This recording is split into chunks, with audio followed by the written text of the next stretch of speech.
Be honest with yourself for once. You know exactly what I'm talking about. You hear that voice, the one that says tomorrow when you know it should be today. The one that lures you into comfort whenever your destiny calls for effort. The one that whispers, "I'm not ready," even though deep down you know you're built for more.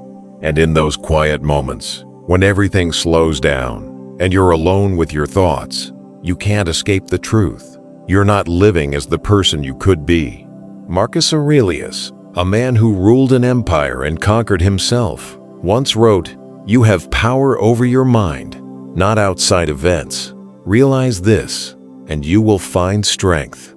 He wasn't giving a speech. He was battling his own demons, the same ones you fight every morning. Your alarm rings. Your dreams whisper. And once again, you choose the comfort of your bed over the discomfort that builds champions. You want to know what's truly disappointing? It's not your failures.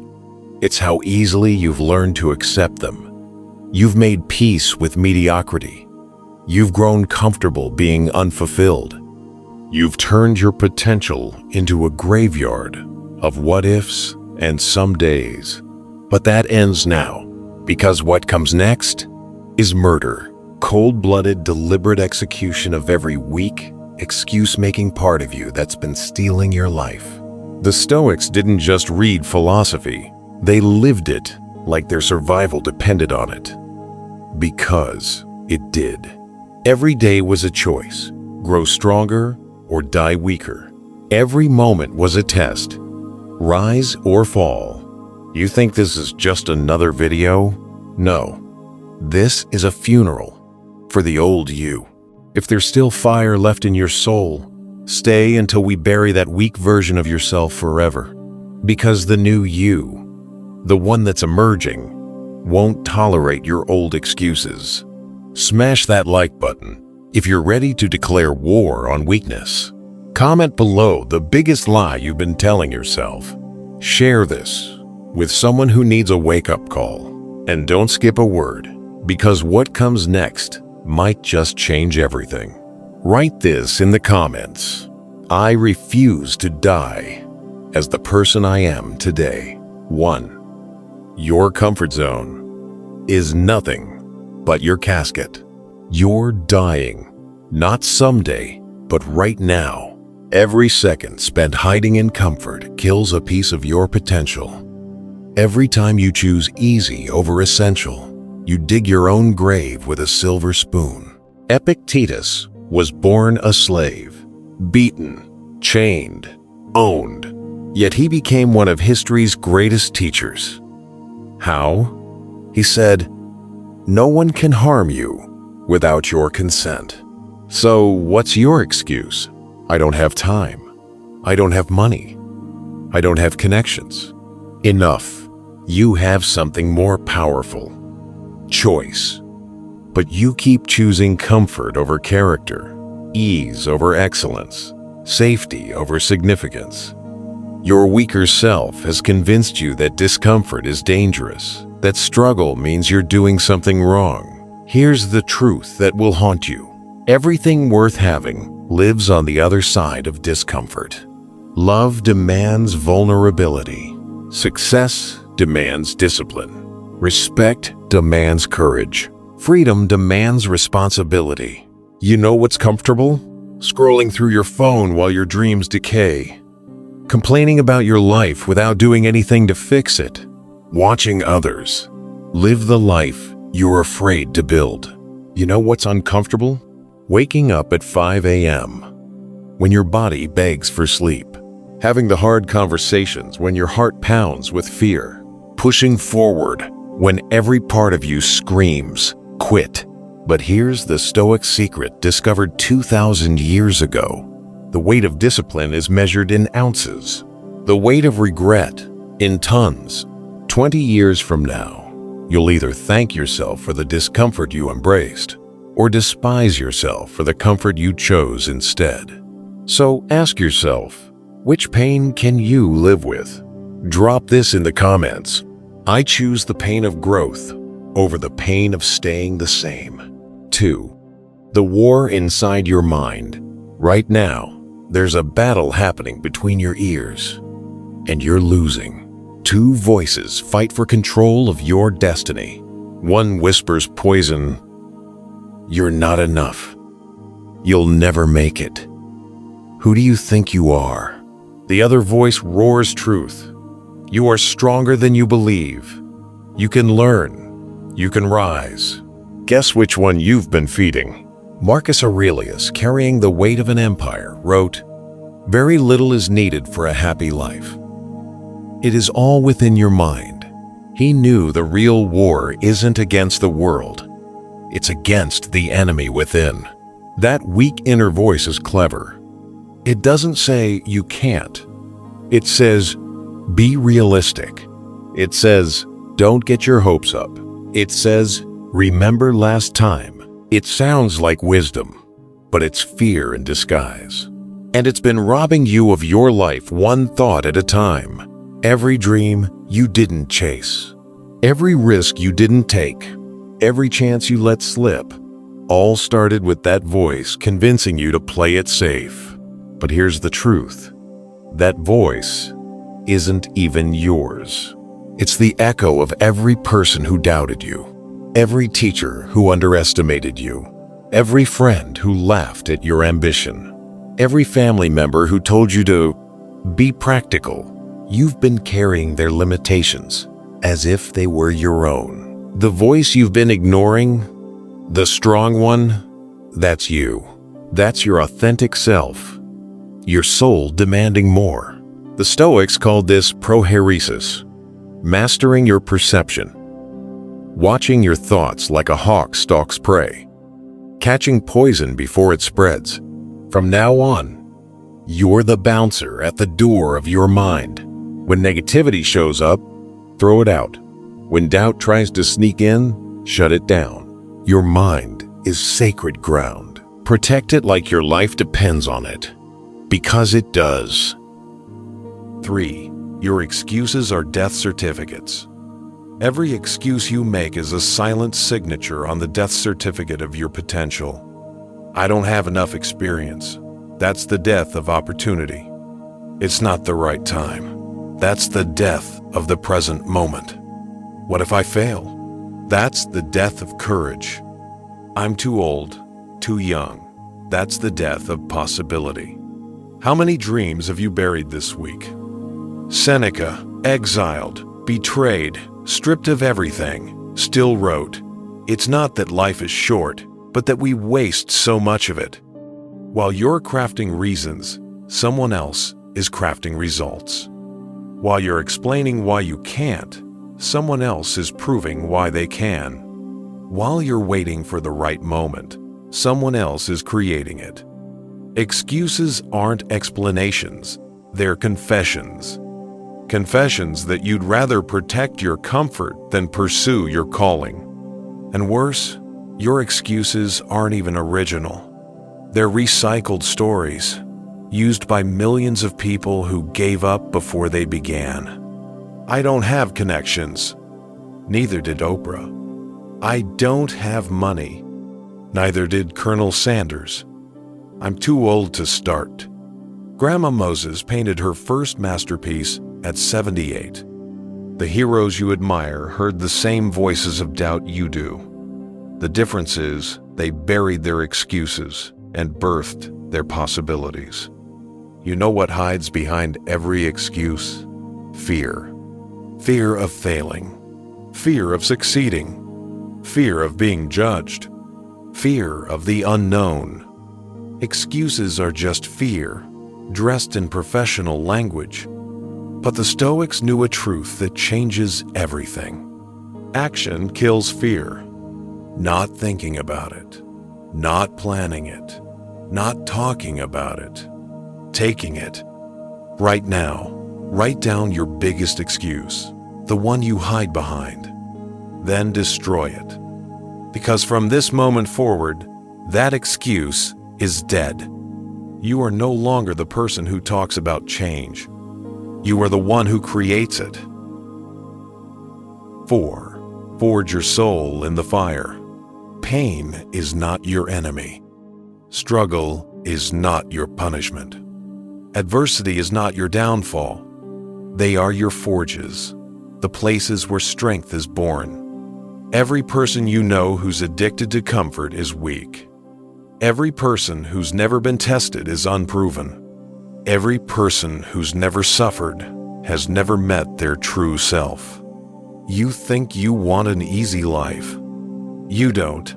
You want a strong one. And strength only exists under pressure. Marcus Aurelius watched his empire crumble, his body fail, and his children die, and still wrote, "The obstacle in the path becomes the path." While some people curse their circumstances, champions use theirs as fuel. Your weaker self sees every obstacle as proof you should quit. Your stronger self sees every obstacle as proof you're getting closer. Here's the truth nobody tells you. If it were easy, everyone would do it. If it didn't hurt, it wouldn't change you. If it didn't break you, it couldn't build you. The universe isn't punishing you, it's preparing you. It's asking, let's see what you're truly made of. Every rejection is redirection. Every failure is education. Every setback is set up for a comeback that shocks everyone who doubted you. The only difference between those who rise and those who collapse is simple. They break under pressure. You break through it. The Stoics didn't escape suffering, they transformed it. They didn't hide from pain, they harnessed it. They understood that diamonds aren't born in comfort, but in chaos. So bring on the pain. Welcome the struggle. Embrace the tests. Because every single one is life asking you one question. How badly do you want to become unstoppable? And your answer shouldn't be words, it should be action. Relentless, consistent, legendary action. 5. Own your life like everything depends on it. Because it does. Everything in your life, good or bad, carries your signature. Your success, you built it. Your failure, you allowed it. Your joy, you created it. Your misery, you manufactured it. Your childhood, your circumstances, your critics, none of them decide your future unless you hand them the keys. Epictetus, a man who was born a slave, said, "It's not what happens to you, but how you respond that matters." He had no control over his world, yet he mastered himself. He became free while his masters stayed prisoners of their weakness. Your victim story is your cage. Your blame game is your chain. Your excuses are your prison guards. But ownership is liberation.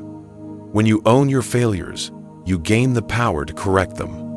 When you own your circumstances, you gain the power to change them. When you own your entire life, you gain the power to rewrite it. Your weaker self loves being the victim because victims don't have to act. Victims point fingers instead of facing mirrors. Victims explain their failures instead of building their victories. But champions, they own everything. Their mistakes, their results, their circumstances, their reactions. They don't waste energy on what's outside their control because they're too busy mastering what's inside their reach right now. Think of the part of your life you're least proud of. Now stop blaming what happened. Start deciding what happens next. You're not a passenger, you're the driver. You decide the route, the speed, and the destination. The moment you take ownership of everything, even the pain, that's the moment you become truly unstoppable. Number 6. Live like death is watching. You're going to die, maybe today, maybe tomorrow, maybe decades from now, but you will die. And you have no idea when. Your weak self hides from that truth. Your strong self uses it as fuel. Marcus Aurelius kept a skull on his desk, not because he worshipped death, but because remembering it made him truly alive. He wrote, "It never ceases to amaze me. We love ourselves more than others, but care more about their opinions than our own." Think about that. You're dying a little more every second, and you're worried about what people think of your Instagram post. Every moment you waste worrying about judgment is a moment of life you'll never get back. Every second spent playing it safe is a second stolen from your potential legacy. You think you have time. You don't. While you've been saying someday, someone else has been saying today. While you've been waiting for perfect timing, others have been creating it. That dream you've been postponing, that call you've been avoiding, that risk you keep delaying. What if you never get another chance? The Stoics practiced memento mori, remember you must die. Not to be dark, but to be free. When you truly accept that your time is limited, every moment becomes sacred. Every sunrise, every breath, every opportunity to choose courage over comfort. Your mortality isn't your weakness. It's your strength. It's the reminder that the clock is ticking and that every choice matters. Stop living like you have forever. Stop acting like there's always tomorrow. Death doesn't care about your excuses, your fears, or your perfectionism. Death only asks one thing. Are you living fully while you're alive? The sand is falling. The clock is running out. Wake up and start living like the miracle you are. Number 7, become unbreakable. You want to know what separates the ordinary from the extraordinary? What divides champions from quitters? It's not talent. It's not luck. It's not who they know. It's this. They're unbreakable. They face the same pain, the same storms, the same fear. But when life hits them, they don't crumble. They rise. They adapt. They harden. Marcus Aurelius wrote, "Be like the rocky headland on which the waves break, yet it stands firm, and the waters fall back to rest." That's who you are now. The waves of doubt, fear, and excuses that once drowned you now crash and fade against your strength. You're no longer the person who runs when it gets hard. You're no longer the one who hides behind excuses. That version of you, dead. You've buried the weak self. You've shattered the ceilings that kept you small. You've burned the chains that held you down. The person who started this journey doesn't exist anymore. In their place stands something unrecognizable, someone unstoppable. You now carry something no one can take from you. The certainty that you can survive anything, overcome anything, transform anything. Life will test you again. People will doubt you again. Let them. You are no longer breakable. You are no longer stoppable. You are no longer the same. You are a force of nature, a weapon of creation. Living proof that transformation is not just possible, it's inevitable.